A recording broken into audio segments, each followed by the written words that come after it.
Hello dear friends, उम्मीद है आप सब अच्छे से होंगे, ठीक होंगे। मेरा नाम है आकिब रसूल। तो आज ये हमारा सेशन नंबर 4 है, जिसमें हम डिस्कस करेंगे बाकी के एमसीक्यूज़ जो रह गए थे हमारे लास्ट सेशन में, सेशन नंबर 3 में। और हम डिस्कस कर रहे थे उस प्रीवियस सेशन में हमने डिस्कस किए थे MCQs on modulation and types of modulation. तो यहाँ तक हमने सारे जो क्वेश्चंस जो थे वो हमने यहाँ तक डिस्कस किए। तो जितने भी बाकी रह गए थे बाकी के क्वेश्चंस वो आज के इस सेशन में हम क्लोज यहाँ पे ये डिस्कस करेंगे, ठीक है।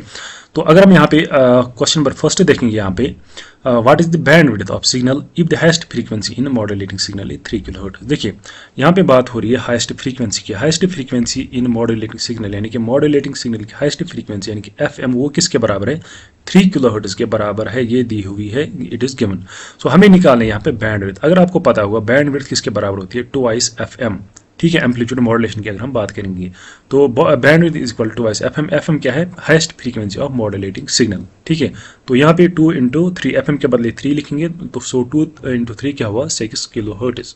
तो 6 kilohertz is the correct answer. Option number first is correct answer, ठीक है। तो देखते हैं नेक्स्ट क्वेश्चन।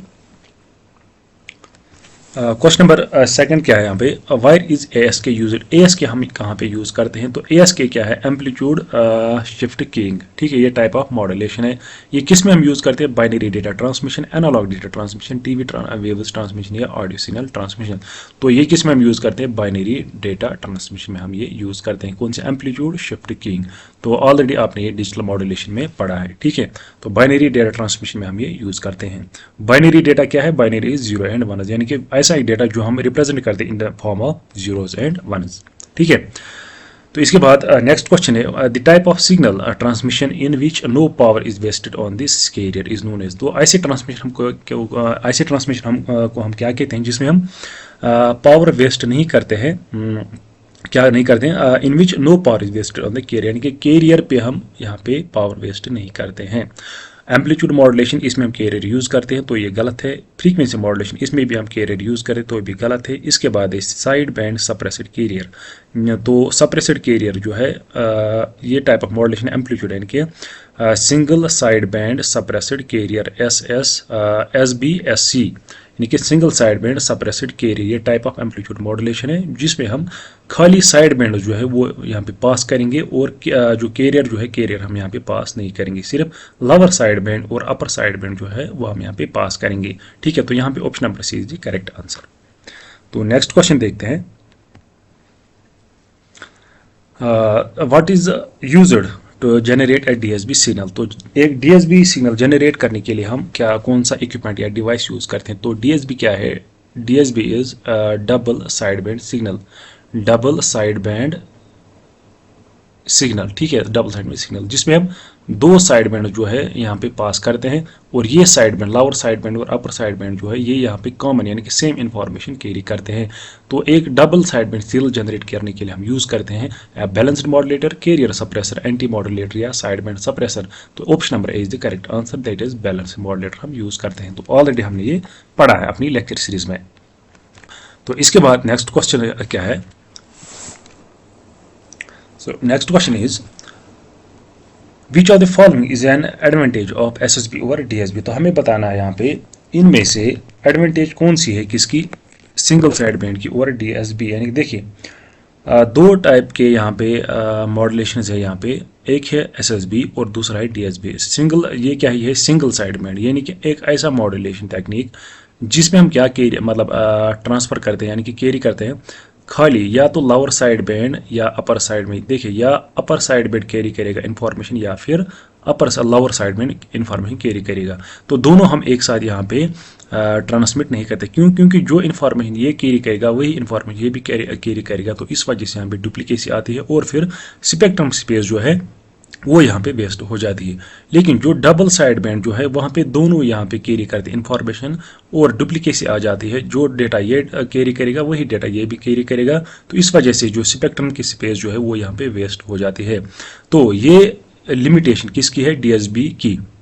ये लिमिटेशन यहाँ पे ख़त्म करने के लिए हम यूज़ करते हैं SSB, यानी कि जिसमें हम एक ही साइड बैंड यानी कि सिंगल साइड बैंड एक ही साइड बैंड यहाँ पे यूज़ करते हैं जो कैरी करता है इंफॉर्मेशन। तो इसका ये बेनिफिट है, इस यहाँ पे जो हमारी स्पेक्ट्रम स्पेस जो है वो यहाँ पे रिड्यूस हो जाती है। यानी कि यही कह रहा है option number A, no change in spectrum space, ये गलत है। Reduce in spectrum space, carrier suppressed power, देखिए कैरियर तो दोनों में सप्रेस है, इसमें भी और इसमें भी, तो option number C is wrong. Power is not wasted on the carrier, देखिए जब कैरियर यहाँ पे ये सही है, जब कैरियर यहाँ पे पास ही नहीं होगी, देखिए कैरियर ना इसमें है तो ना इसमें ही है, तो ये भी गलत है। तो option number B is the correct answer, reduce in spectrum space. ठीक है, तो आई होप ये आपको समझ आया होगा। तो नेक्स्ट देखते हैं, next question, why is no carrier signal transmitted.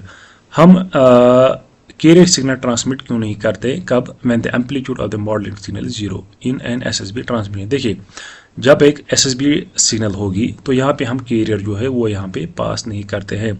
When the amplitude of the modulating signal is 0, देखिए जब एम्पलीट्यूड होगा क्या 0 होगा एक मॉडुलेटिंग सिग्नल का, उसका मतलब यहाँ पे कोई भी साइड बैंड हम कैरी मतलब यूज नहीं करेंगे।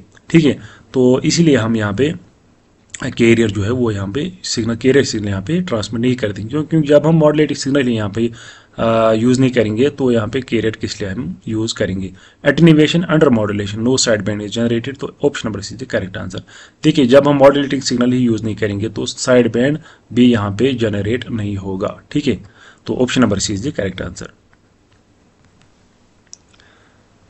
विच are the following is not true with respect to SSB, तो हमें बताना है इनमें से कौन सा स्टेटमेंट जो है वो इनकरेक्ट है with respect to SSB, single side band signal. Hard to demodulate, ये करेक्ट है। तो ये क्या, ये हार्ड है डीमॉडुलेट करने के, रिकवर, डीमॉडुलेट मतलब रिकवर करना, क्या करना है, रिकवर, यानी कि रिसीविंग एंड पे जो है एसएसबी को रिकवर करना, यानी कि डीमॉडुलेट करना, इट इज़ हार्ड। क्योंकि हम यहाँ पे हमें एक यहाँ पे एक्स्ट्रा मतलब कैरियर एक यूज़ करनी पड़ती है with help of that carrier, ये एसएसबी जो है वो हम यहाँ पे रिकवर करते हैं। So it is hard to demodulate. Less power, ये भी करेक्ट स्टेटमेंट है, तो यहाँ पे लेस पावर जो है वो यहाँ पे कंज्यूम हो जाता है। कैरियर सप्रेस्ड, ये भी करेक्ट है। वेरी लो रेंज जो स्टेटमेंट जो ये गलत है। देखिए एसएसबी सिग्नल जो है ये लॉन्ग डिस्टेंस ट्रांसमिशन में हम यूज़ करते हैं, क्योंकि ये पावर एफिशिएंट है। ठीक है, तो इसलिए ये इनकरेक्ट स्टेटमेंट है option number D, very low range, जबकि इसका रेंज जो है वो हाई होता है। ठीक है, तो option number D is correct answer. तो ये इनकरेक्ट स्टेटमेंट है with respect to SSB. Next question is the low power carrier transmitted with SSB signal is called. देखिए जो हम लो पावर कैरियर जो हम ट्रांसमिट करते हैं किसके साथ, एक एसएसबी के साथ, तो उस कैरियर को हम क्या कहते हैं, SSB carrier, dummy carrier, fake carrier या पायलट कैरियर, तो उसको हम कहते हैं पायलट कैरियर। ये भी आपको यहाँ पे याद रखना है। एसएसबी कैरियर लिखा है ऑप्शन में, लेकिन आप आपको कंफ्यूज नहीं होना है, क्योंकि यहाँ पे करेक्ट आंसर जो है वो है pilot carrier. Next question is the process of using pulse signal. वो उस प्रोसेस को हम क्या कहते हैं जिसमें पल्स सिग्नल यूज करते हैं टू रिप्रेजेंट इंफॉर्मेशन को रिप्रेजेंट करने के लिए। ऐसे इसमें दो वैल्यूज होते हैं 0 1 0 1 0 1, तो इस प्रोसेस को हम कहते हैं pulse modulation, frequency modulation, amplitude modulation या phase modulation. So it is called, this process is called pulse modulation. तो नाम से पता चलता है जहाँ पे हम पल्स सिग्नल यूज करते हैं to represent information, that process is known as pulse modulation. तो next question is which are the following is false with respect to pulse modulation. तो हमें बताना है इनमें से, इन स्टेटमेंट्स में से कौन सा स्टेटमेंट फॉल्स है with respect to pulse modulation. Less power consumption, तो ये करेक्ट स्टेटमेंट है। लेस नॉइज, लो नॉइज, ये भी करेक्ट है। Degraded signal can be regenerated, ये भी करेक्ट है। Can transmit analog as well as digital signal, ये रॉन्ग स्टेटमेंट। क्योंकि ये सिर्फ ट्रांसमिट करता है डिजिटल सिग्नल, तो एनालॉग यहाँ पे ये ट्रांसमिट नहीं करता है। ठीक है, तो option number D is the correct answer. तो ये इनकरेक्ट है, हमें बताना है इनकरेक्ट स्टेटमेंट कौन है, हमें यहाँ पे करेक्ट नहीं बताना है, इनकरेक्ट बताना है। तो नेक्स्ट क्वेश्चन देखते हैं, which are the following is not a form of pulse modulation. तो हमें बताना है इनमें से पल्स मॉडुलेशन का टाइप कौन सा नहीं है। देखिए अगर हम यहाँ पे पल्स मॉडुलेशन की बात करेंगे तो 3 टाइप्स हैं पल्स मॉडुलेशन के। First one is PAM pulse amplitude modulation, then PWM pulse width modulation और PPM पल्स पोजीशन मॉडुलेशन। यहाँ पे हम एम्पलीट्यूड को वेरी करते हैं, यहाँ पे विड्थ को और यहाँ पे पोजीशन को, किसका, पल्स का पोजीशन हम यहाँ पे चेंज करते हैं विड्थ या एम्पलीट्यूड। तो यहाँ पे इनकरेक्ट आंसर कौन सा है, दैट इज पल्स, सॉरी यानी कि इनकरेक्ट स्टेटमेंट है, यानी कि टाइप है पल्स फ्रीक्वेंसी। ये ऐसा कोई भी टाइप ऑफ मॉडुलेशन नहीं है पल्स फ्रीक्वेंसी मॉडुलेशन। बाकी 3 जो है ये करेक्ट है। ऑप्शन नंबर डी जो है ये इनकरेक्ट है। तो हमें बताना है इनकरेक्ट कौन सा है, यानी कि that is not a form of pulse modulation, that is option number D, pulse frequency modulation. तो ये सारे कंसेप्ट जो है हमने ऑलरेडी पढ़े हैं। How many voltage levels are present in PWM pulse width modulation. तो हमें बताना कितनी लेवल्स होती है एक पल्स विड्थ मॉड्यूलेशन में। देखिए यहाँ पे अगर हम देखेंगे पल्स में दो वैल्यूज होते हैं 0 एंड 1। 0 मीन्स लो वैल्यू और 1 मीन्स हाई वैल्यू, यानी कि हाई वैल्यू और 0 यानी कि लो लेवल। तो यहाँ पे टोटल दो लेवल्स होती हैं जिनका बाइनरी डिजिट्स कहते हैं 0 and 1। So correct answer is option number C, that is 2। So there are two voltage levels present in PWM signal. Next question देखते हैं, which are the following false with respect to pulse position modulation. तो हमें बताना है यहाँ पे कौन सा स्टेटमेंट फॉल्स है with respect to pulse position modulation. Can be transmitted in broad band, तो करेक्ट है। मॉड्यूलेट से हाई फ्रीक्वेंसी कैरियर, करेक्ट है। पल्स इज नैरो, तो ये भी करेक्ट है। Pulse width changes in accordance with the amplitude of modulating signal. देखिए अगर आपको ये स्टेटमेंट पता भी नहीं होंगे, अगर आपको यही समझ में आएगा तो आप आसानी से यहाँ पे करेक्ट आंसर जो है करेक्ट मतलब टिक कर सकते हैं। देखिए ये स्टेटमेंट बोल रहा है कि पल्स विड्थ चेंज, यानी कि पल्स की विड्थ यहाँ पे चेंज होती है, लेकिन जबकि यहाँ पे बात हो रही है पल्स पोजीशन मॉड्यूलेशन की, तो यहाँ पे पोजीशन चेंज होती है, विड्थ यहाँ पे चेंज नहीं होती, तो ये इनकरेक्ट स्टेटमेंट है। सो अगर हम यहाँ पे पल्स पोजीशन की बात करेंगे, पल्स पोजीशन में पोजीशन यहाँ पे वेरी होती है इन अकॉर्डेंस विद द एम्पलीट्यूड, और जो पल्स विड्थ मॉड्यूलेशन है वहाँ पे विड्थ, और जहाँ पे पल्स एम्पलीट्यूड यानी कि पल्स एम्पलीट्यूड मॉड्यूलेशन वहाँ पे एम्पलीट्यूड क्या करेगा, वेरी करेगा in accordance with the amplitude of the modulating signal. तो यहाँ पे option number D is the correct answer, जो कि इनकरेक्ट है, यानी कि फॉल्स स्टेटमेंट है with respect to pulse position modulation. क्योंकि ये बात कर रहा है विड्थ की, जबकि विड्थ इसमें चेंज नहीं हो जाएगी। Next question, the process of signal compression and expansion used to reduce distortion and noise is called. देखिए एक प्रोसेस है जिसमें हम क्या करते हैं, कंप्रेशन करते हैं, एक्सपेंशन करते हैं। कंप्रेशन में क्या करते हैं, यानी कि साइकिल्स बिटवीन द टू, यानी कि गैप बिटवीन टू साइकिल जो है वो हमें रिड्यूस करते हैं, और एक्सपेंशन में वो इंक्रीज करते हैं। तो ये क्या है, इसको बोलते हैं कंप्रेस करना और इसको बोलते हैं एक्सपेंशन करना। तो ये एक प्रोसेस है जिसमें हम एक सिग्नल की क्या करते हैं, कंप्रेशन और एक्सपेंशन करते हैं टू रिड्यूस नॉइज या distortion and noise is called. उस प्रोसेस को हम क्या कहते हैं। फर्स्ट वन इज एम्पलीफिकेशन, ये गलत है। एम्पलीफिकेशन में हम एम्पलीट्यूड जो है वो यहाँ पे वेरी करते हैं, यानी कि इंक्रीज कर सकते हैं। इसके बाद है कंपेंडिंग कंप्रेशन, कंप्रेशन तो यही होगा, ठीक है। मॉड्यूलेटिंग तो ये भी गलत है, तो करेक्ट ऑप्शन इज कंपेंडिंग। और ये करते हैं हम कहाँ पे यूज, पल्स मॉड्यूलेशन में हम ये यूज करते हैं। कौन, कंपेंडिंग हम यूज करते हैं पल्स मॉड्यूलेशन में to reduce the distortion and noise. और इसमें क्या करते हैं, सिग्नल जो है वो कंप्रेस और एक्सपेंशन उसका हम करते हैं, ठीक है।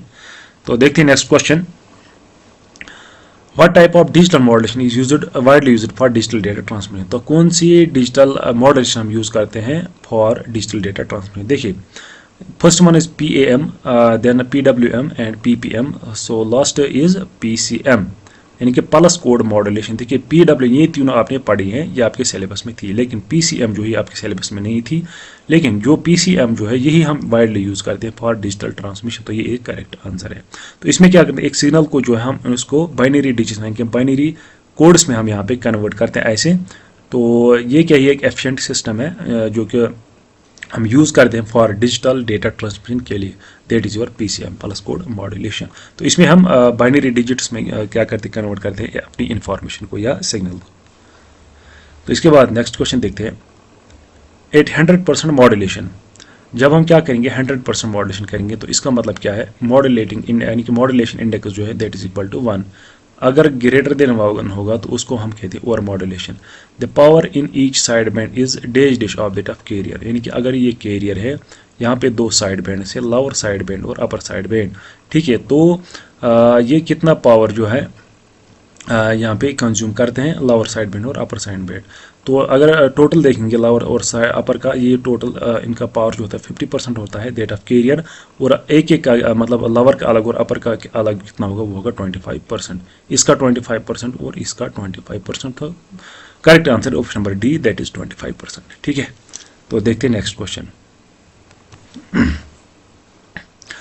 इफ मॉड्यूलेशन इज 100%, यानी कि 100% मॉड्यूलेशन है, then signal amplitude is dash carrier amplitude equal to greater than less than या none of the above. So ये आपके लिए होमवर्क है, तो इसका आंसर आप कमेंट सेक्शन में दे देना। जो अगर जब मॉड्यूलेशन जो होगी 100% होगी, तब जो सिग्नल का मॉड्यूल एम्पलीट्यूड होता है इज डैश कैरियर एम्पलीट्यूड, यानी कि सिग्नल का एम्पलीट्यूड और कैरियर का एम्पलीट्यूड ये इक्वल होंगे, ग्रेटर देन होंगे या लेस देन, ठीक है। तो इसका आंसर जो है आप कमेंट सेक्शन में दे देना। नेक्स्ट क्वेश्चन देखते हैं, in a transmitter dash dash oscillator is used. तो कौन सा ऑसिलेटर हम ट्रांसमीटर में यूज करते हैं? Hotly, pH, RC, phase shift या मीन ब्रिज या क्रिस्टल। तो करेक्ट ऑप्शन इज क्रिस्टल। तो क्रिस्टल ऑसिलेटर हम यूज करते हैं ट्रांसमीटर में, ठीक है। तो नेक्स्ट क्वेश्चन देखते हैं, in an M wave useful power is carried by. एक एम्पलीट्यूड मॉड्यूलेशन वेव में जो यूजफुल पावर जो है वो कौन कैरी करता है? कैरियर, ये गलत है। Side bands, both side bands हैं कैरियर, तो ये भी गलत है क्योंकि कैरियर जो है ये यहाँ पे यूजफुल पावर कैरी नहीं करते, सिर्फ साइड बैंड्स कैरी करते हैं। So option number B is the correct answer, that is side bands. तो next question is, in amplitude modulation band width is days days that audio signal frequency. देखिए audio signal का मतलब क्या है? Audio signal frequency यानी कि modulating signal, modulating signal जो आपकी एक्चुअल सिग्नल होती है जो हमें कैरी करनी होती है, और इसकी फ्रीक्वेंसी किससे हम रिप्रेजेंट करते हैं? एफएम से। तो बैंडविड्थ किसके बराबर होती है? Bandwidth is equal to twice FM, यानी कि ट्वाइस, ठीक है। तो option number C is the correct answer, twice. तो नेक्स्ट क्वेश्चन देखते हैं, आई थिंक ये लास्ट क्वेश्चन था आज का, हाँ ये लास्ट क्वेश्चन है। तो आज के लेक्चर में हमने जितने भी क्वेश्चन किए ये बेस्ड थे on modulation and types of modulation. तो यहाँ पे आपका ये जो टॉपिक है ये खत्म होता है, मॉड्यूलेशन एंड टाइप्स। तो नेक्स्ट हम जो है वो डिजिटल मॉड्यूलेशन है, नई डिजिटल मॉड्यूलेशन में भी हमारा इसमें कवर हो गया। इसके बाद रहता है आपका एंटीना और मोबाइल कम्युनिकेशन। तो नेक्स्ट लेक्चर में हम एंटीनाज और मोबाइल कम्युनिकेशन पे एमसीक्यूज लाएंगे, और उसके बाद फिर रहता है आपका यूनिट नंबर 2, ठीक है। तो उस पर भी एक सेशन लाएंगे। तो टोटल अब हम 2-3 सेशंस लाएंगे जिनमें हम बाकी के क्वेश्चन जो हैं वो हम सॉल्व करेंगे। तो आई होप आपको ये लेक्चर सीरीज जो है आपको पसंद आई होगी, इंटरेस्टिंग लगी होगी, और आपको मतलब आपके एग्ज़ाम के लिए बेनिफिशियल रहेगी, आई होप। तो आपसे रिक्वेस्ट है आप अपने दोस्तों के साथ भी इन लेक्चर्स को यानी कि इन सेशंस को शेयर करें, तो ताकि उनको भी इसका बेनिफिट मिल सके, ठीक है। तो चलिए मिलते हैं नेक्स्ट सेशन में, तब तक अल्लाह हाफिज़।